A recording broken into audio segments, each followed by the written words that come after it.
All right, so today is Monday, May 1st, and usually on Mondays, my streams include a little thing we call Mutiny Monday, where I play games where my chat gets a chance to kill me and make my life living pain. And today is no different. However, we have an unexpected surprise, a big, girthy set of notes here to go over, so we're gonna do this before I let y'all, come at me with the pitchforks. And that happens every Monday if y'all ever want to join in the future. So, today's news. Guild Wars 2 Studio Update Spring 2023. As always, the link will be in the description down below if you do not want to hear my very charming voice.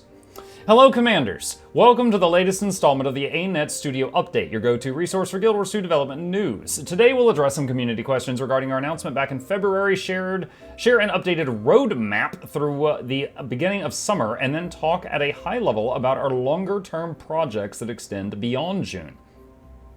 Content Model Q&A. In our February studio update, we outlined some changes we're making in our development approach that allow us to deliver new content, features, and core game updates more consistently. It was a lot of information to take in, and understandably, there are some lingering questions from the community about the changes. We've been keeping a close eye on the discussion, and we've compiled responses to some of the more prominently more prominent community questions. Question. I've been lost in the tangled depths for 2 months with no cell phone service and missed the news. What is the TLDR? We're changing how we deliver updates to the game so we can adopt a more consistent release schedule, minimizing content droughts. Okay, so if you guys, if any of you saw the video I did a while back where we talked about how they were going to do more often smaller expansions rather than wait, big expansion and then waiting again, that's what they're referring to. And increase our support for the core game. Rather than releasing an expansion every 2 to 4 years with 1 to 2 seasons of Living World in between, we'll be releasing smaller expansions with a lower price much more frequently. In this new model, the first release in an expansion cycle will introduce a new story arc and setting, 2 new open world maps, 2 strike missions, new gameplay and combat features, new masteries, and new rewards. And the following quarterly updates will add story chapters, an additional open world map, challenge modes for the strike missions, a new fractal dungeon, a challenge mode, new rewards, additions to the new systems introduced in that expansion, and depending on the release plan for that expansion, new gameplay and combat features. Alongside these expansion content updates, we're beefing up our support for the core game so we can iterate and improve on Guild Wars 2, even while releasing new expansion content on a more consistent schedule.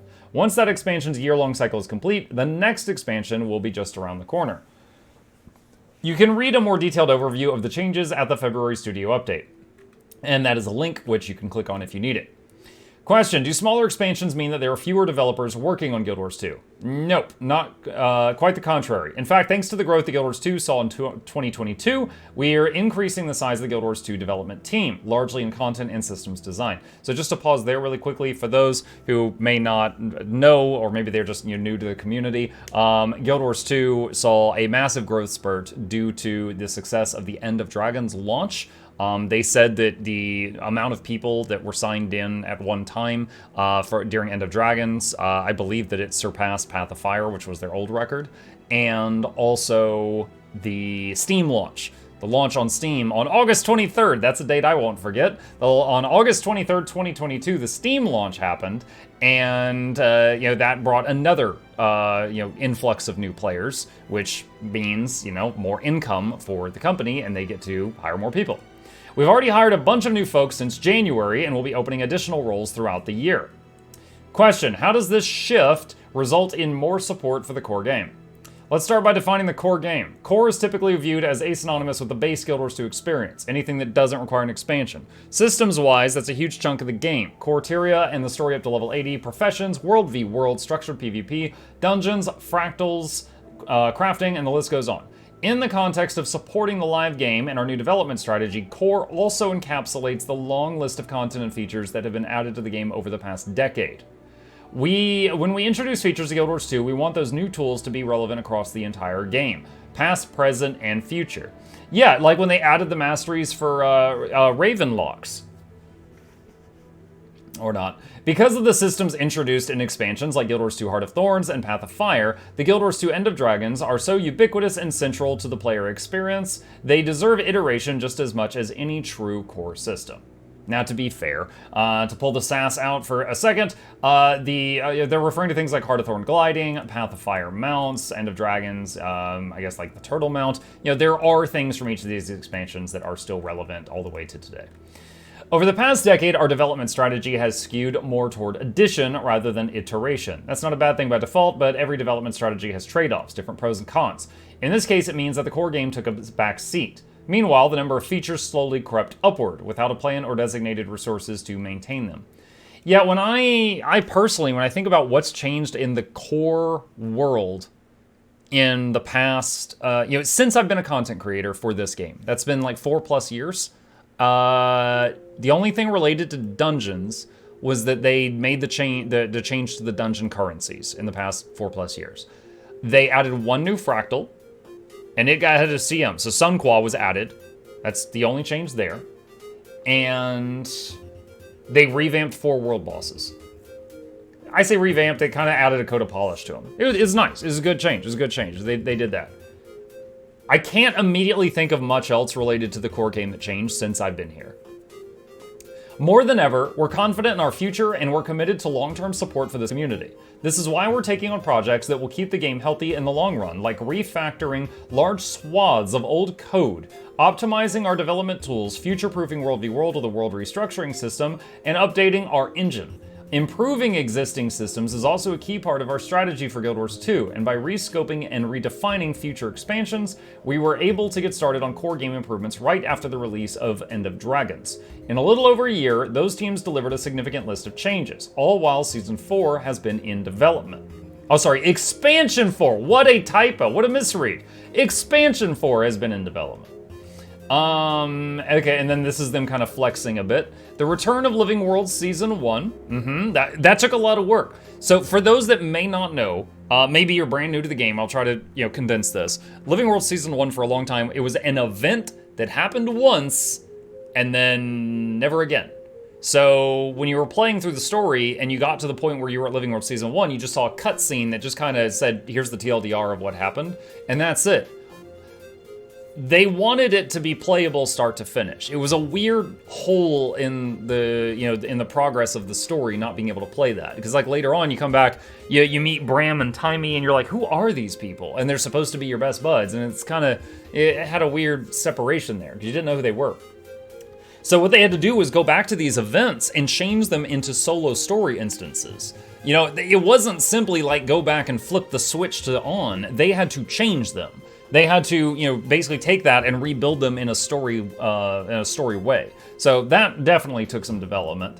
And it's kind of unfortunate it took so long, but it's good that it's done.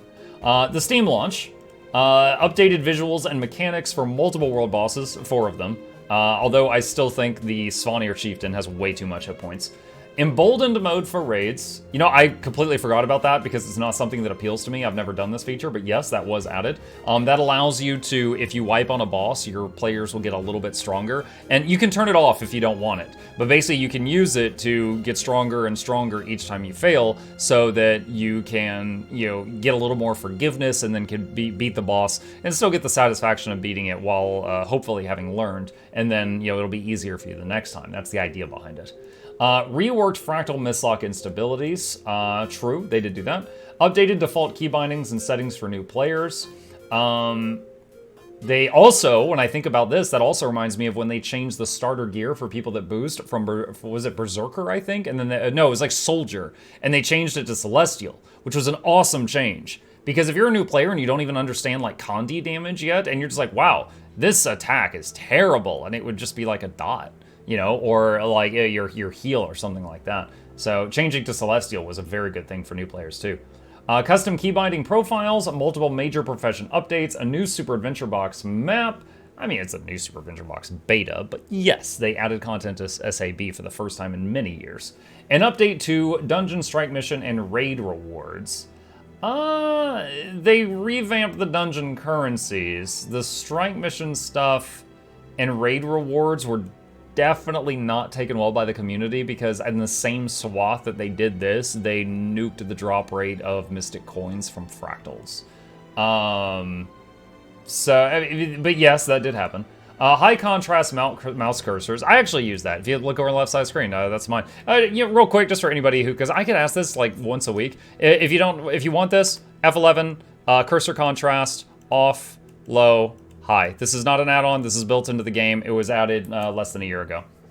A change to prevent all story instances from ejecting players who cross the instance boundary. That was very annoying. I'm glad they changed that. World v World quality of life improvements and rewards updates. A wide range of improvements to the new player experience, some of which I just mentioned. Bank access from the Mystic Forge. A wardrobe and a die randomizer option. That's funny to play with. A Black Lion statuette overhaul to make collecting and exchanging them more rewarding. I'm very much looking forward to when that cape made out of chains goes onto the statue thing, because I used the keys I had and I did not get it.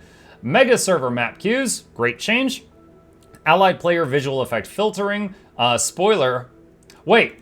Allied player visual effect filtering. Are you telling me I don't have to look at Guild MM when he is a freaking ball of sunshine over? That's what I'm assuming that means. I'm assuming that means that. We'll come back to that. Apparently that's coming up soon. And more.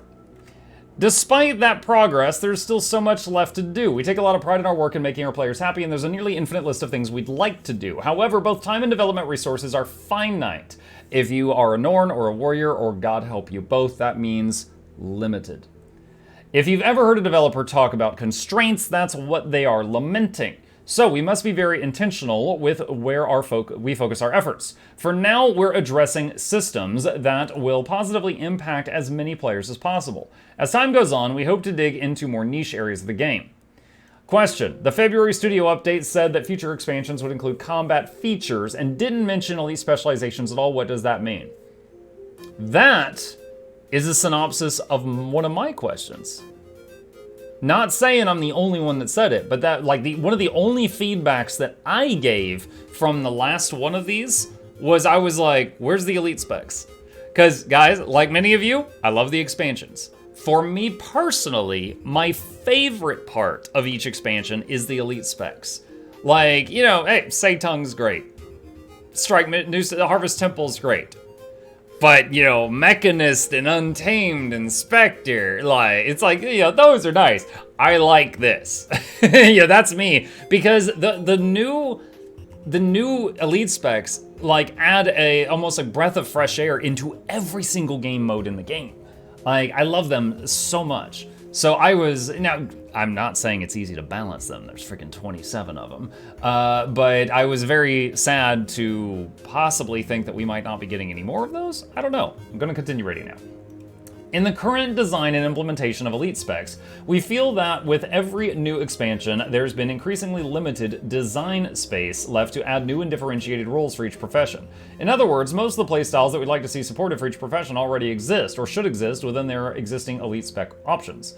With our next expansion, our goal is to further augment the combat options for each profession by adding new tools to their arsenal and by lifting constraints that will unlock an unprecedented number of playstyle customization options. While keeping the feel of Guild Wars 2 combat true to its origins. Theory crafters are going to be busy.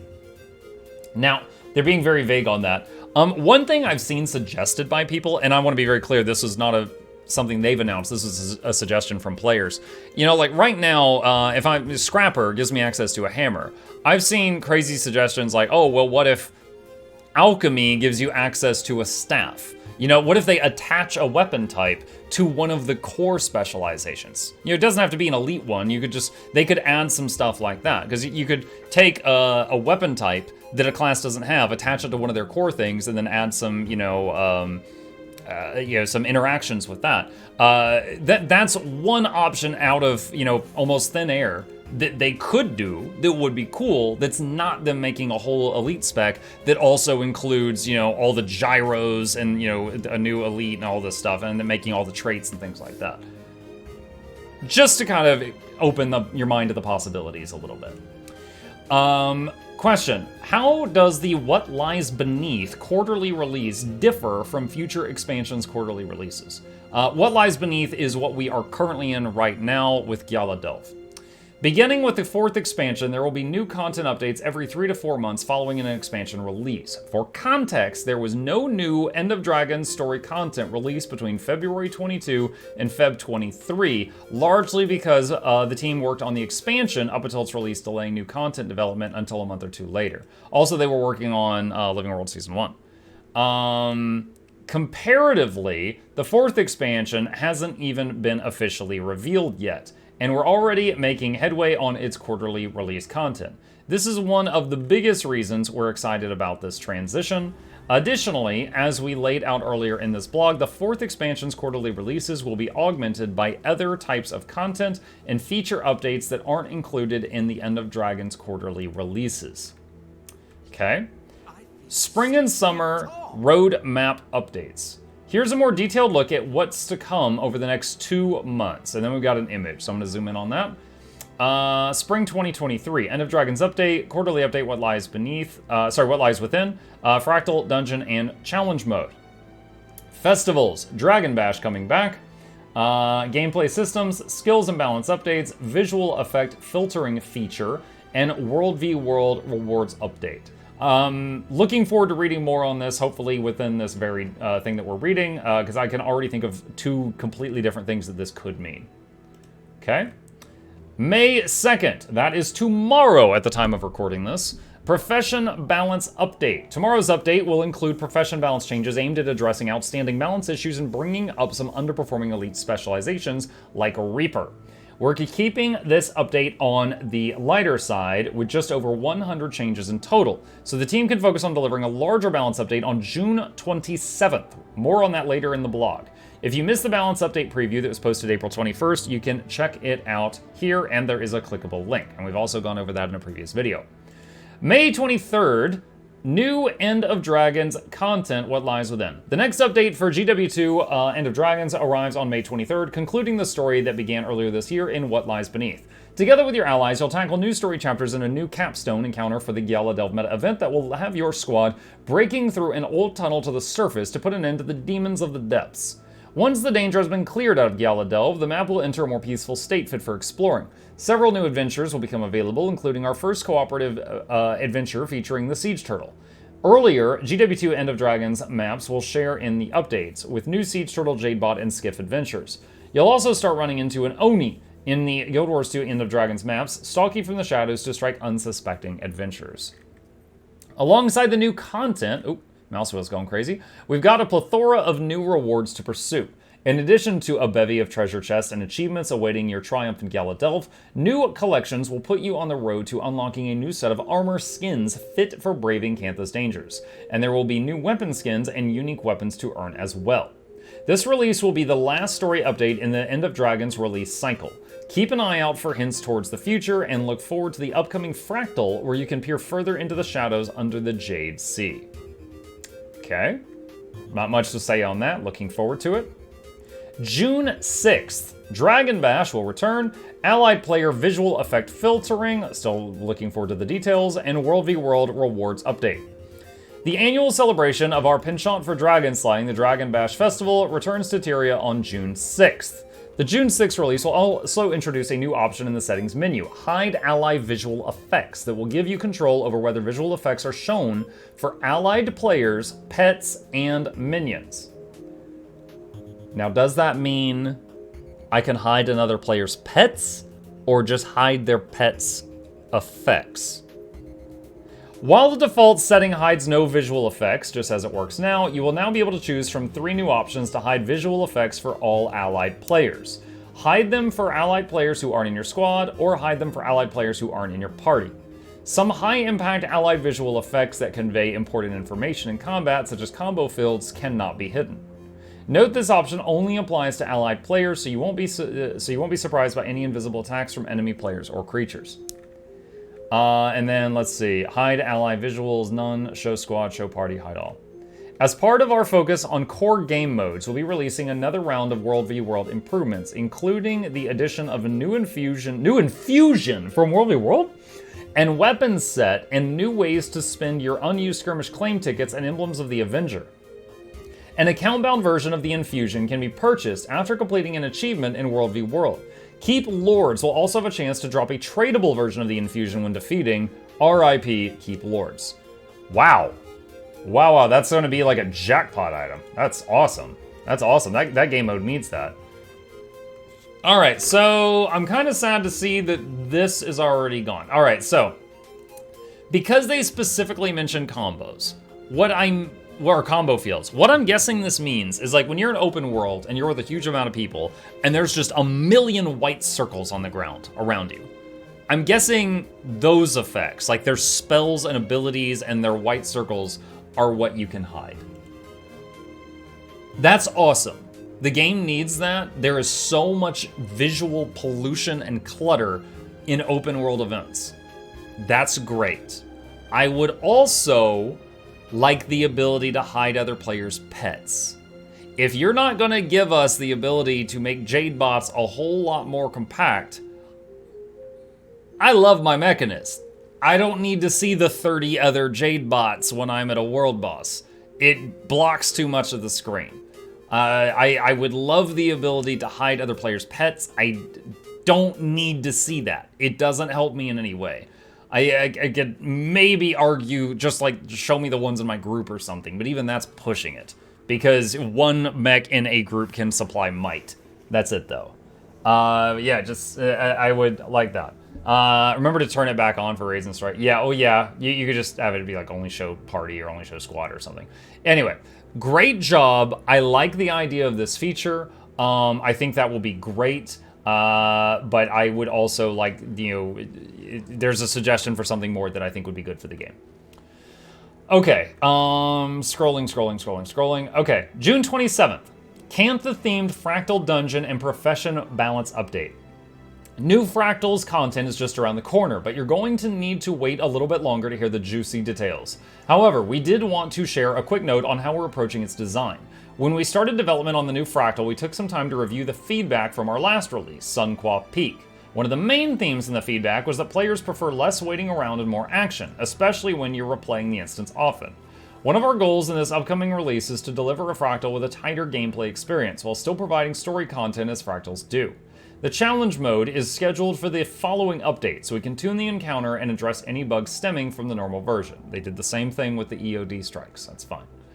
As for the balance update, here's what we're looking to address. Wait, hold on. So someone in my chat just said, just put the Mechanists on their own map, problem solved. Yeah, but then that'll be the only map that's successful, Quinn. We know those are OP.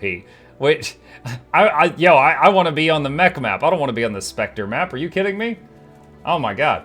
As for the balance update, here's what we're looking to address. Improving the feeling of moment-to-moment gameplay for many boon support builds. We want these builds to have more flexibility in their utility skill choice. Oh my god, yes.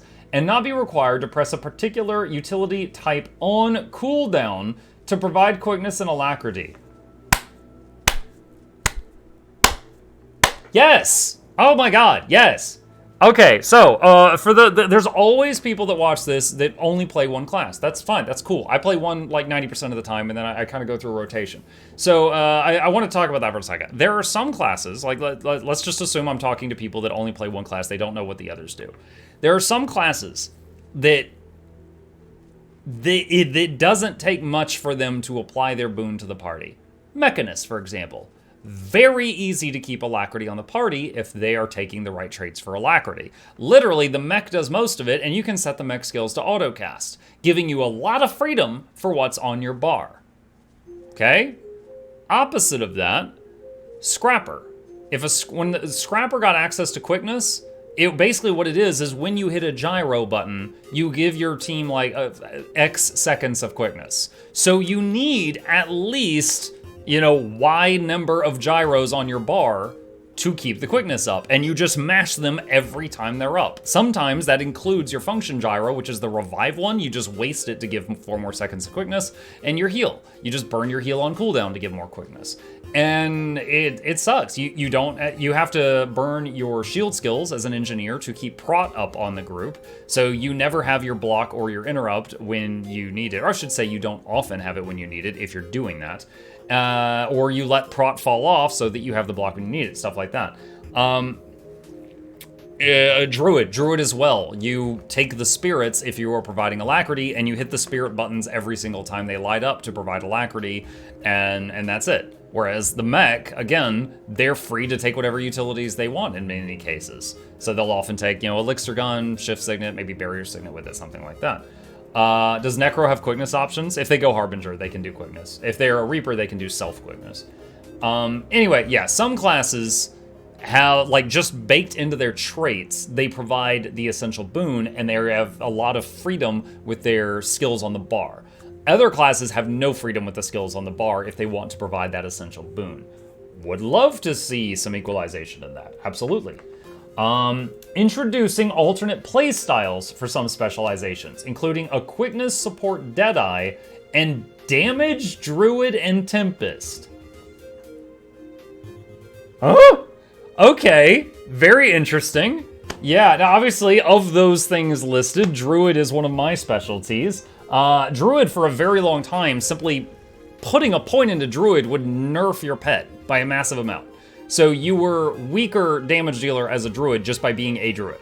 And there's pretty much nothing in the Druid trait line that gives damage. So replacing that with literally anything was a damage upgrade. Now in PvP, wow, it's great. That's quality armor.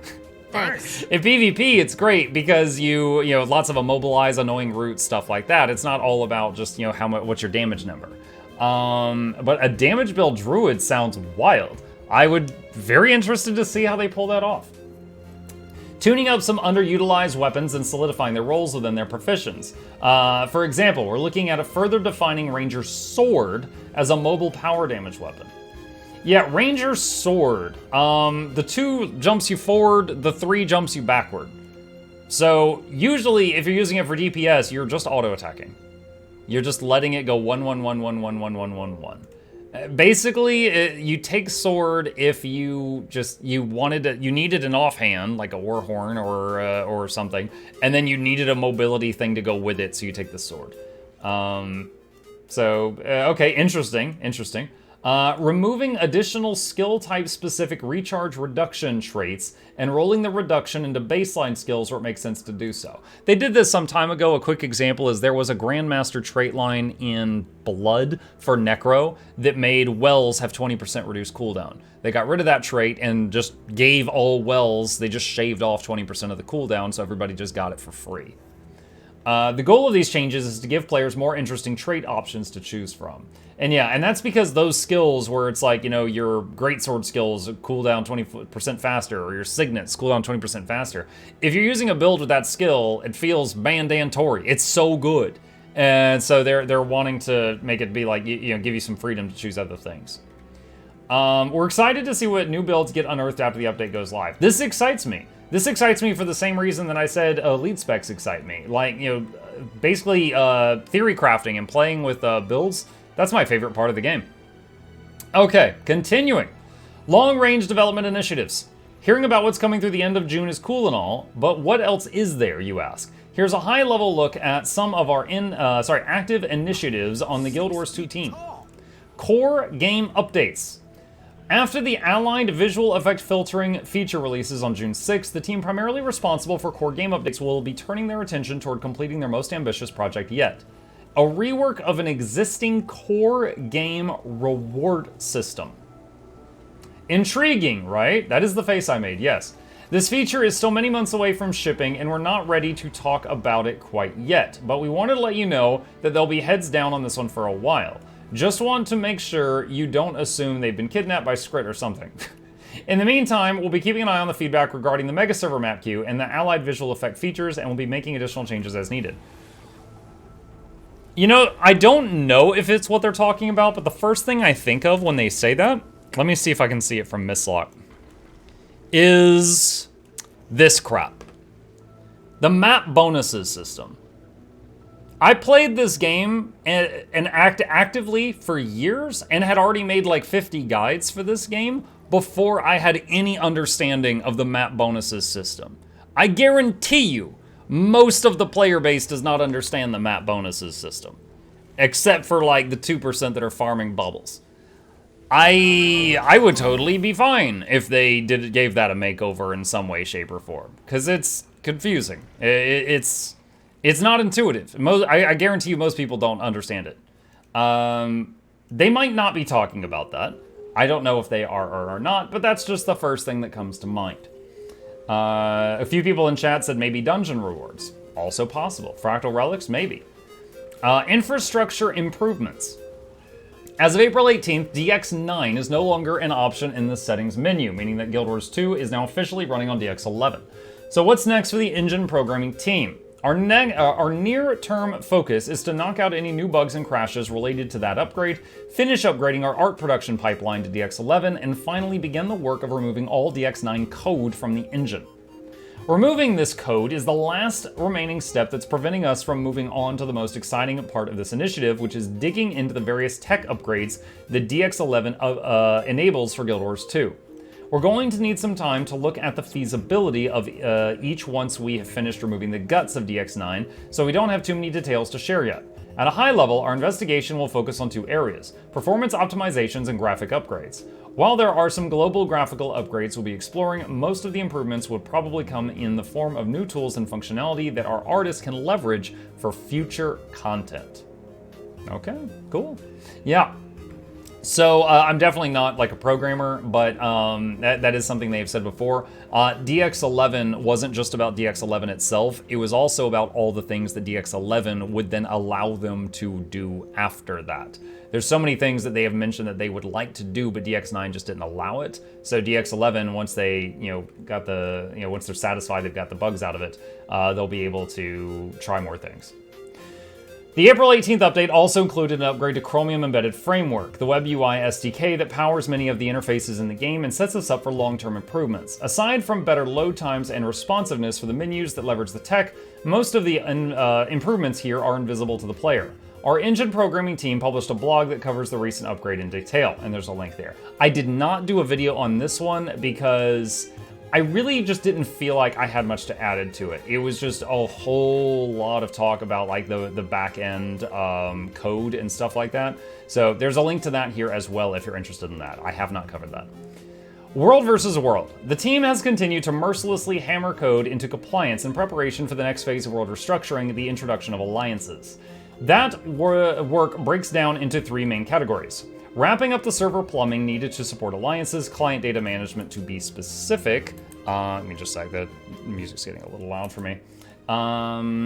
Implementing the first pass of the alliance management interface and fixing bugs related to matchmaking, team assignments, and World v World queues.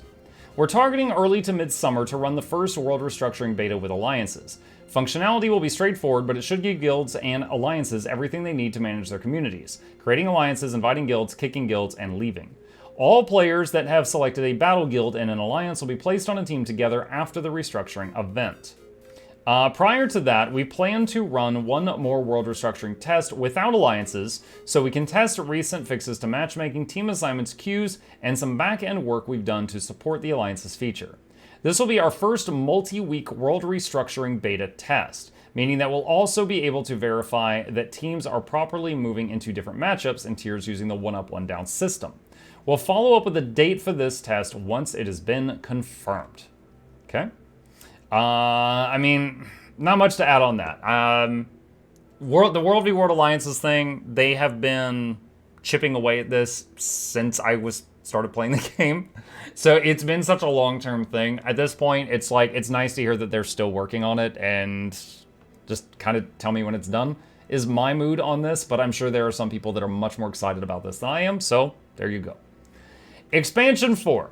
You already know all there is to know about the next expansion at this point, but we'd be remiss not to include it in this list. This is one of our top priorities right now, and each day the team is hard at work bringing a new part of Tyria to life, complete with a whole lineup of fearsome baddies for the commander to beat up now that the Elder Dragons are no longer viable punching bags.